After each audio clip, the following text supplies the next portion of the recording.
أعوذ بالله من الشيطان الرجيم. بسم الله الرحمن الرحيم. ألم تر أن الله سخر لكم ما في الأرض والفلك تجري في البحر بأمره ويمسك السماء أن تقع على الأرض إلا بإذنه إن الله بالناس لرؤوف رحيم. وهو الذي أحياكم ثم يميتكم ثم يحييكم إن الإنسان لكفور. لكل أمة جعلنا منسكا هم ناسكوه فلا ينازعنك في الأمر وادع إلى ربك إنك لعلى هدى مستقيم. وإن جادلوك فقل الله أعلم بما تعملون. الله يحكم بينكم يوم القيامة فيما كنتم فيه تختلفون. ألم تعلم أن الله يعلم ما في السماء والأرض إن ذلك في كتاب إن ذلك على الله يسير. ويعبدون من دون الله ما لم ينزل به سلطانا وما ليس لهم به علم وما للظالمين من نصير. صدق الله مولانا العظيم. الصلاة والسلام عليك يا سيدي يا رسول الله. الصلاة والسلام عليك يا سيدي يا حبيب الله. الصلاة والسلام عليك يا سيدي يا شفيع المذنبين وعلى آلك وأصحابك يا سيدي يا رحمة للعالمين.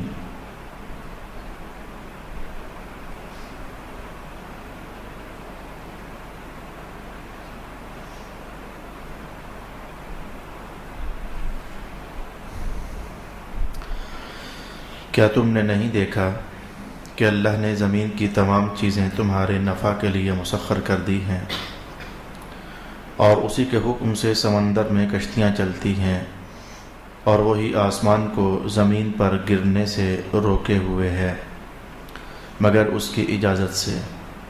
بے شک اللہ لوگوں پر بہت شفقت کرنے والا بہت مہربانی کرنے والا ہے. وہی ہے جس نے تمہیں زندہ کیا پھر وہ تمہیں موت دے گا پھر تم کو زندہ کرے گا. بے شک انسان بہت ناشکر ہے.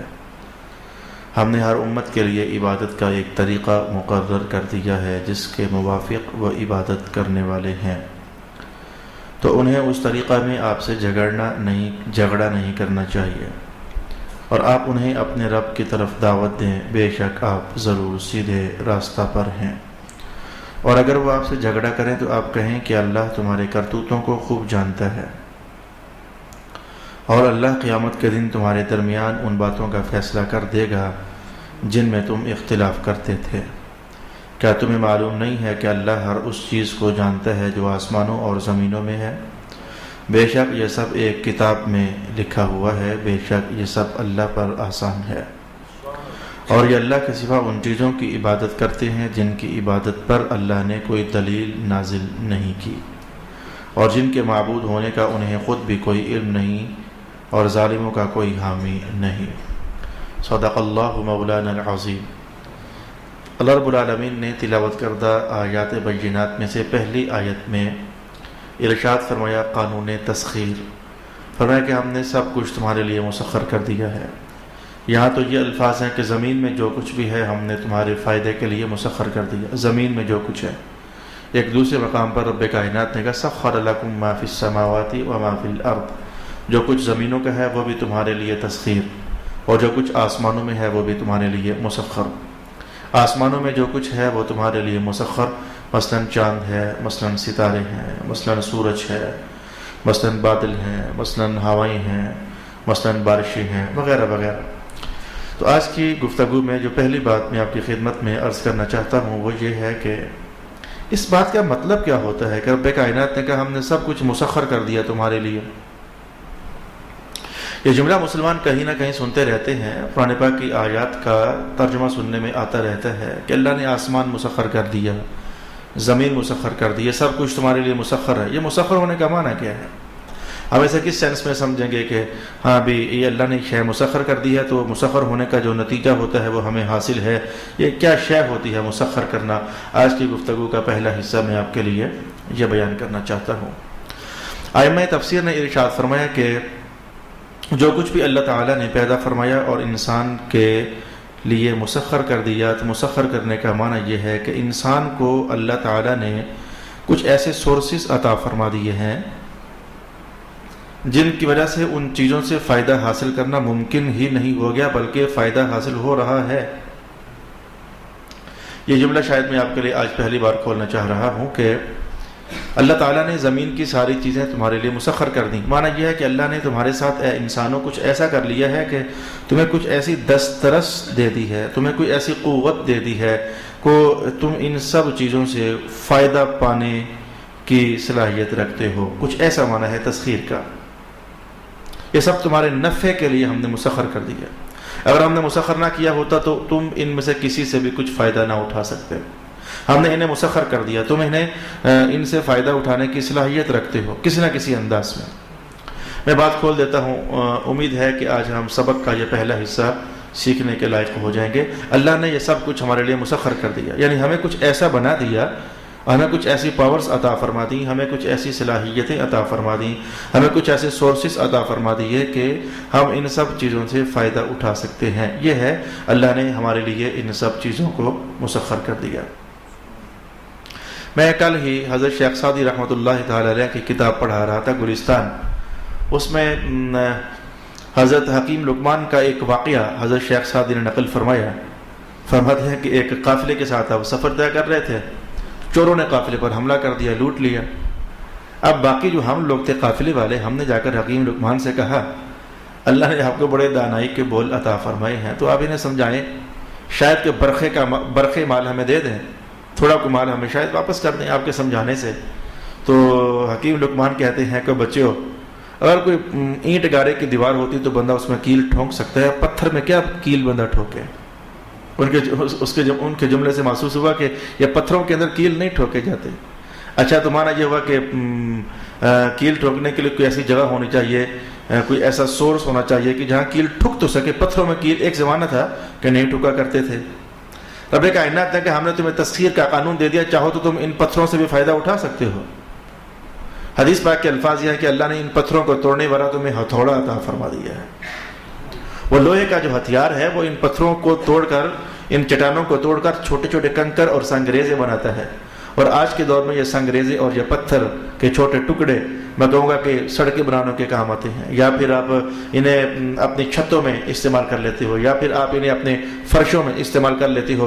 وقت گزرنے کے ساتھ ساتھ سورسز بڑھتے چلے گئے، لیکن وہ پتھر جس کے بارے میں دانا کہیں کہ اس میں کیل نہیں ٹھوکا جا سکتا، اس میں نصیحت اثر نہیں کر سکتی، تشبیہ دینے کا مقصد تو یہ تھا، لیکن رب کائنات نے ہمیں وہ سخت سے سخت پتھر جو ہے اسے بھی ہمارے لیے مسخر کر دیا، یعنی انسان کو ایسے اسباب عطا فرما دیے کہ وہ چاہے تو ان پتھروں سے بھی فائدہ اٹھا سکتا ہے۔ یہ ہے تسخیر۔ سب سے وزندار چیز میں کہوں گا کہ لوہا ہے۔ یہ لوہے کو قابل استعمال بنانا، میں کہوں گا اللہ رب العالمین نے ہمیں آگ عطا فرما دی۔ ہم آگ کے اندر لوہا کو گرم کر لیتے ہیں، بلکہ پگھلا لیتے ہیں، اس کے بعد چھریاں بھی اسی سے بنتی ہیں، اس کے بعد کانٹے بھی اسی سے بنتے ہیں، اس کے بعد ہتھوڑے بھی اسی سے بنتے ہیں، اس کے بعد بڑی بڑی ہیوی مشینریز اسی سے بنتی ہیں، گاڑیوں کی ہزاروں لاکھوں پرزے اسی سے بنتے ہیں۔ تھا وہی زمین سے نکلنے والا گندا پلا سا لوہا جو مٹی کے اندر گھلا ملا ہوا تھا۔ رب کائنات نے کہ ہم نے قانون تسخیر کے تحت تمہیں ایسے اسباب عطا کر دیے ہیں کہ تم اس لوہے سے بھی فائدہ اٹھا سکتے ہو۔ دو باتیں میں نے کہیں، اس بات کو کھولتے چلے جاؤ۔